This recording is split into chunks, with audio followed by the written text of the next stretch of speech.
A pair of high heels. A couple of days ago, I found myself reading a discussion thread on a Discord server devoted to the paranormal and supernatural. The thread delved into subjects such as unexplainable and creepy sounds. According to people commenting, their experiences were true. Out of all the posts, there was especially one that piqued my interest. The person in question claimed that they had heard strange knocks coming from their attic. This went on for a couple of nights before they started hearing disembodied voices and whispers. Due to the nature of the server, the explanations were of a paranormal nature. The most popular theories regarded ghosts and spirits, while there were those that meant that it could very well be demons.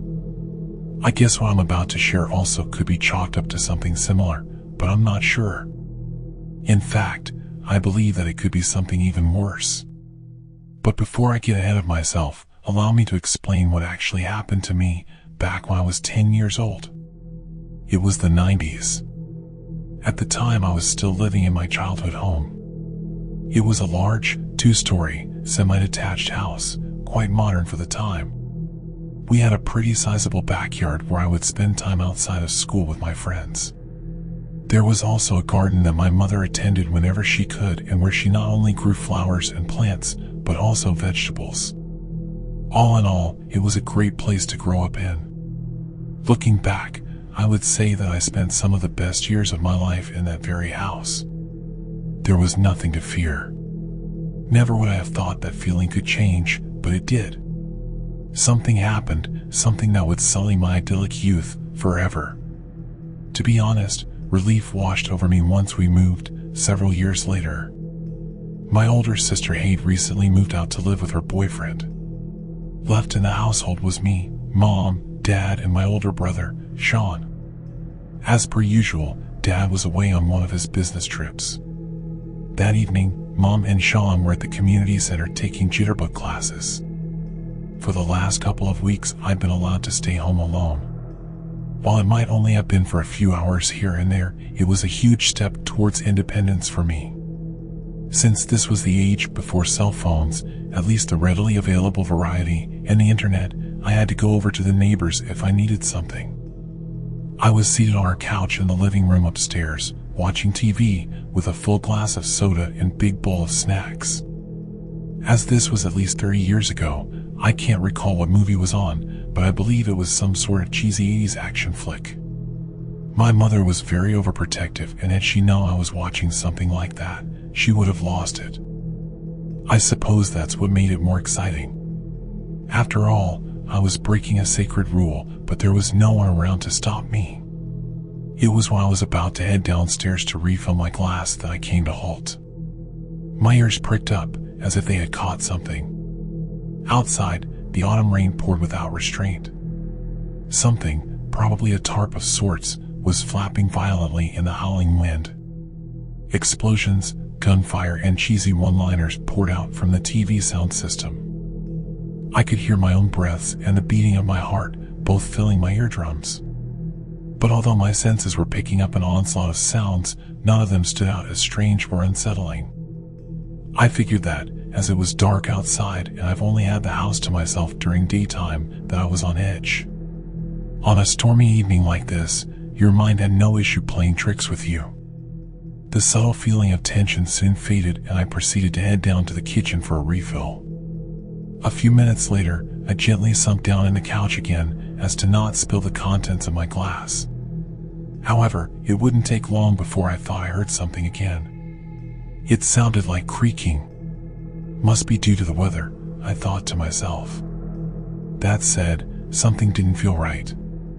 Our house wasn't particularly old, and therefore, at least according to my underdeveloped reasoning, it shouldn't be possible. It brought to mind the sounds I would hear at my grandma's place, but the house she lived in was old, probably built in the 1930s. I took a sip and resumed to watching TV, but no more than 5 minutes later, I heard the creaking again. This time it felt like the entire building groaned, but instead of the sound dying down, it somehow remained, almost as if it was moving around. Somehow, the creaking felt sentient, like a blind person fumbling around in the dark. I might have been imagining things, but the floor had suddenly started to feel much colder. Growing up, I was never a particularly courageous kid. Sean made sure to remind me of that whenever he could.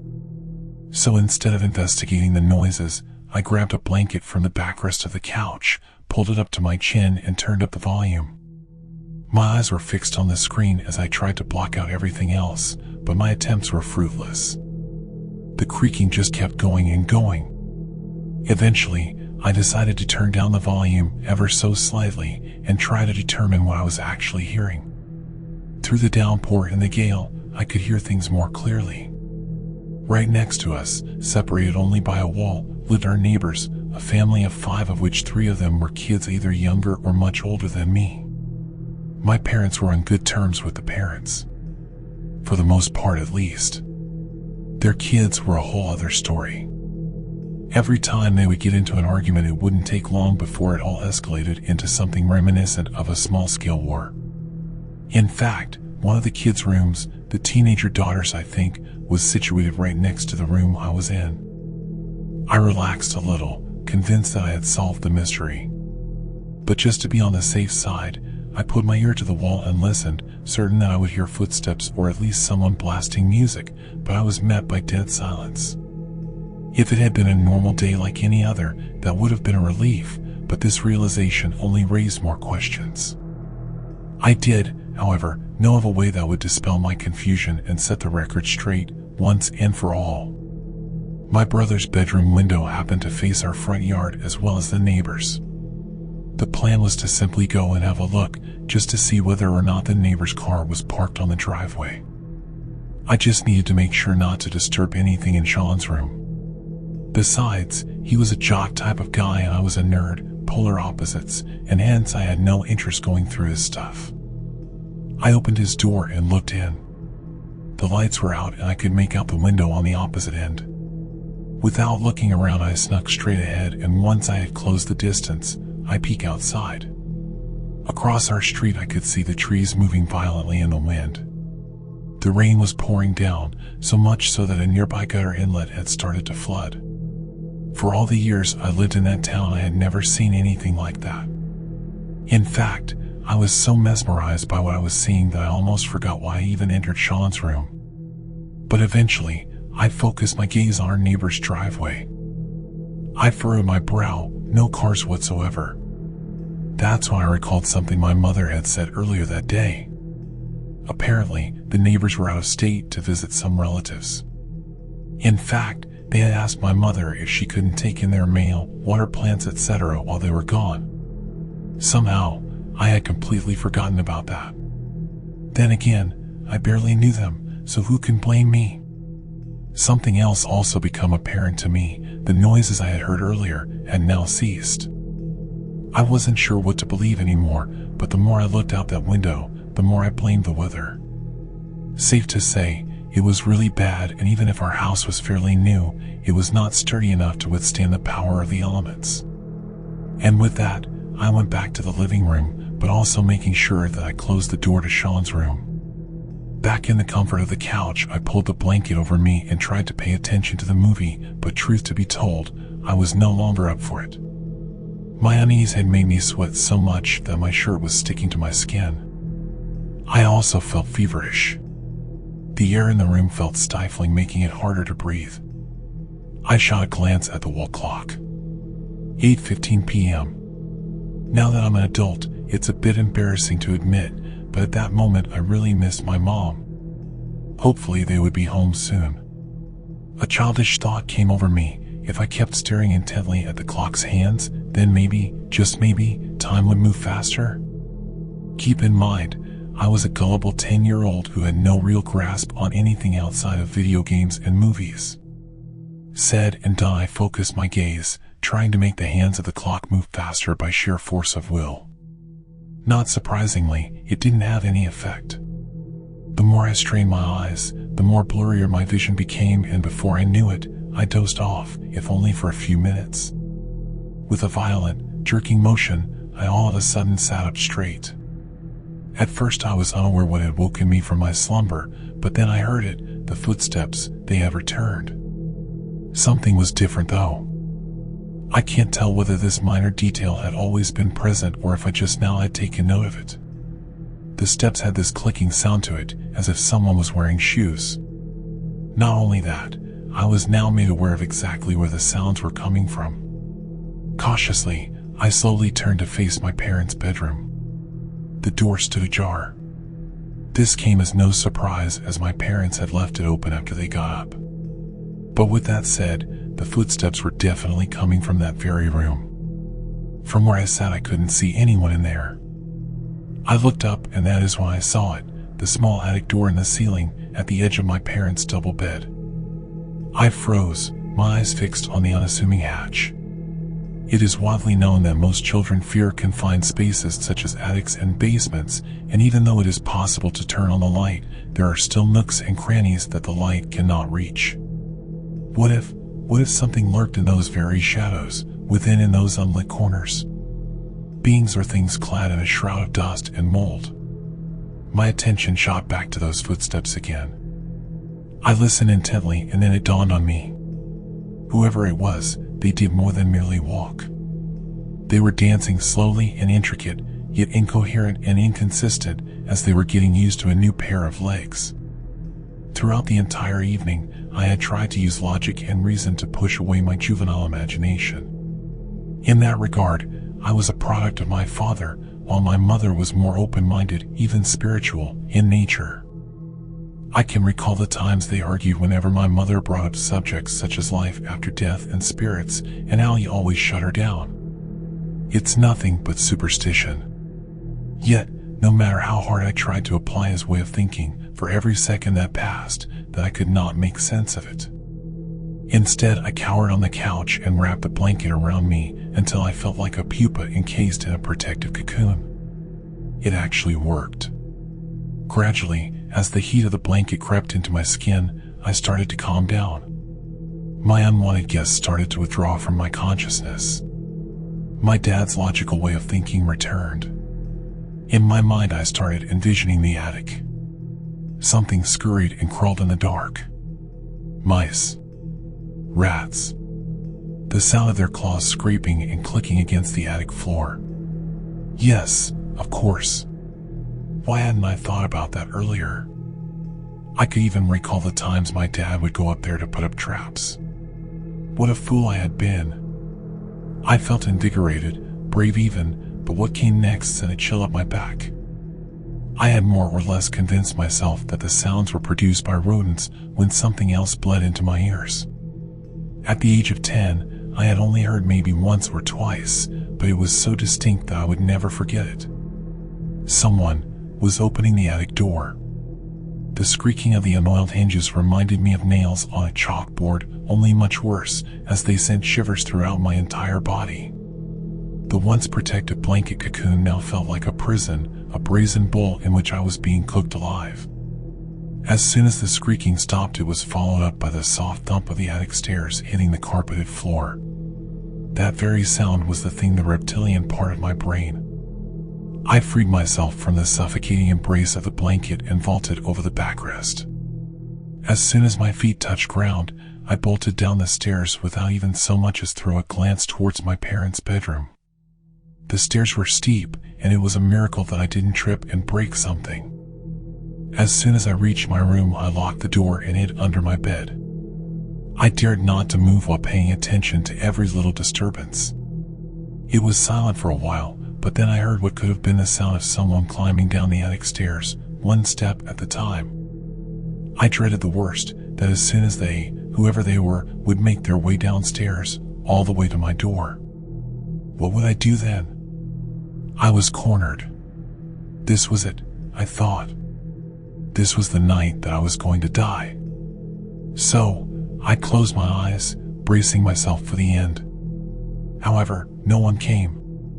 Instead, I heard the front door being unlocked, and shortly after, the voice of my mother cutting through the atmosphere of terror that had conquered our home. "Chris, we're home." Even now that my mother, my shining beacon of comfort and hope, was present, I didn't dare to leave my hiding spot. A couple of minutes passed before someone started yanking the door handle. I peeked out from beneath the bed. Eventually, I heard my mother's irate voice behind the door. "Chris, what have I told you about locking the door? You better open this instant." Without a word, I crawled out from beneath the bed and then proceeded to unlock the door. My mother cracked it open and glared at me, but her facial expression softened as soon as she saw me. "What's wrong? Did something happen?" The moment her words left her lips, my eyes started to well up with tears. Mom pulled me in and hugged me tightly. I started sobbing uncontrollably while she caressed my back. Years later, I still feel the same every time we embrace, protected from all the evils of this world. As soon as I had calmed down, we sat down in the kitchen. Luckily for me, Sean had already retreated back to his room. His penchant for calling me a mama's boy was something I really didn't need to hear right now. In hindsight, I probably could have explained what had happened, but I chose not to, mostly due to the uncomfortable knot of lingering fear in my gut. Instead, I lied, stating that it was due to the weather, but also that I had watched a horror movie. My mom's reaction was surprising. Instead of flying off the handle and start ranting, she smiled softly and squeezed my hand. "Well, guess we have to reconsider whether or not you can stay home alone after this. Also, I need to ask you something." Then her smile withered and turned into a straight line, her once warm expression suddenly turning serious. I started feeling nervous. "Yes? Why did you go up to the attic?" "The attic?" I said, confused. A faint shiver coursed through my skin, making the hair in my neck stand up. She then proceeded to tell me that she had noticed that the attic door stood open and the ladder had been extended. I didn't know how to respond, but then I quickly came up with a white lie. I just wanted to check it out, see if I could find some cool stuff." My mother sighed and crossed her arms. "You know that you're not allowed to go up there on your own. Dad and I have told you it's dangerous." I nodded, ready to try and change the subject, something that she was very aware of. "One last thing, young man, why were you messing around with my shoes?" I looked at her, dumbfounded. I said I had no idea what she was talking about. "Oh, stop playing games."